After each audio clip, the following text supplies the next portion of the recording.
die, let me die in the army of the Lord. If I die, let me die in the army. If I die, let me die. The Interfaith Committee for Worker Justice is a network of religious and spiritual leaders that stand with low-wage and immigrant workers who are fighting for dignity and respect. We have a vision for a more moral economy where all people sustain their families and all can thrive. The idea of the Multicultural Pilgrimage through Oakland evolved out of our organizing and ministry on various campaigns. We decided to create the opportunity that pastors desired to come and break bread together across race, ethnic, and denominational divides. In November of 2011, we invited 15 African American, Asian Pacific Islander, and Latino religious leaders to come together for a 36-hour multicultural retreat and pilgrimage through Oakland.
My name is Philip Lewis. I'm the senior pastor at the Israelite Missionary Baptist Church in Oakland, California.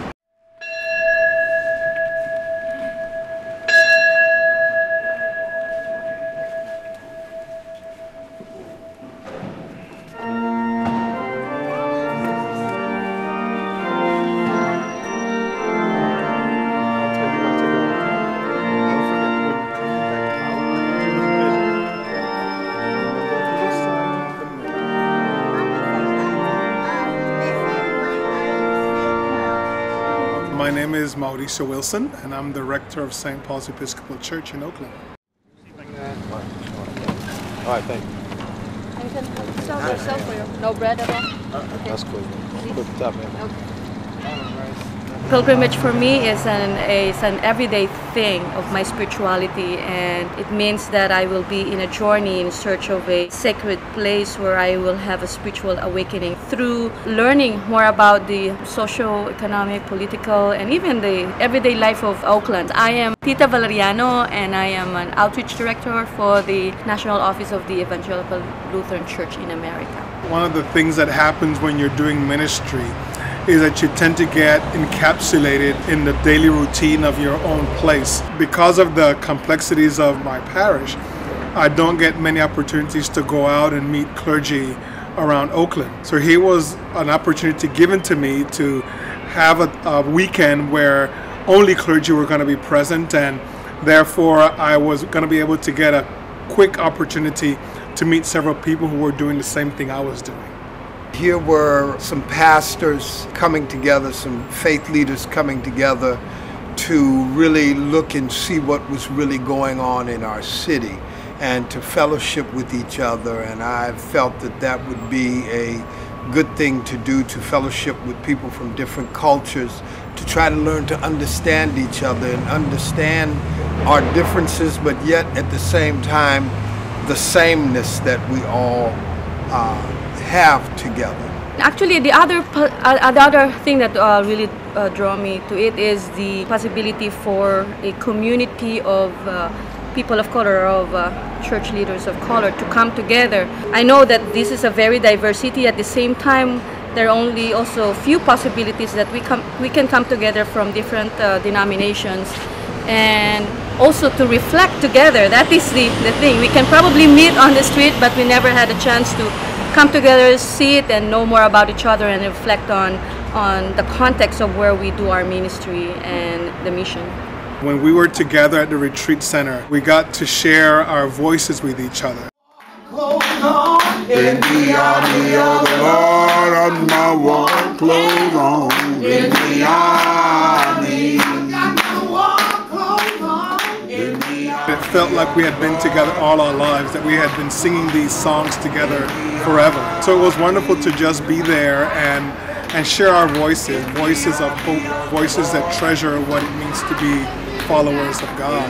As we were singing together, I was thinking that if we could sing together like this and be unified and in harmony with each other, this would be a way for us as congregations to be in harmony with each other. I really was enriched and empowered by the fellowship. Having this opportunity to get away, to retreat with other fellow clergy, opens up the arena of thought for clergy. I was able to hear about things that I wouldn't have been able to hear about if it wasn't because of this time together. And I got to see faces and hear voices that I wouldn't have got to hear and see if it wasn't because of this opportunity. Visiting the truck drivers, to me it was interesting to see firsthand what it is they had to go through on a daily basis. I'm still thinking about how we can actually minister to and be able to help them and speak to power about the unfairness of what these people have to go through in order to support their families.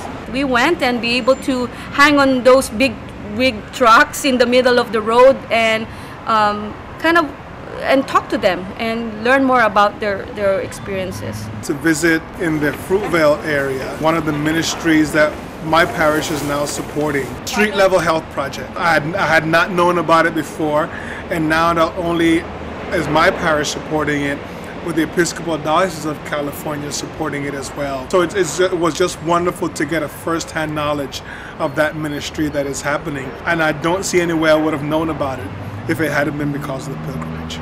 There's a problem with exclusivity in the religious community. I'd like to see us have more than just Christian congregations actually the next time, to include Muslims and Buddhists and all those who are believers.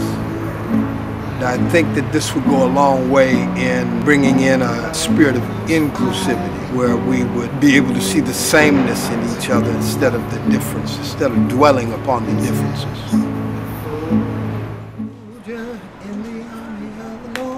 I'm a soldier in the army. I'm a soldier in the army of the Lord. I'm a soldier in the... The pilgrimage turned out to be a profound experience on so many levels for all the participants. It helped people see Oakland's people and communities in new ways, and helped forge lasting relationships that otherwise may never have been made. We hope you will join us on the next Multicultural Pilgrimage through Oakland. I'm gonna let it shine. This little light of mine, I'm gonna let it shine. This little light of mine, I'm gonna let it shine, let it shine, let it shine, let it shine.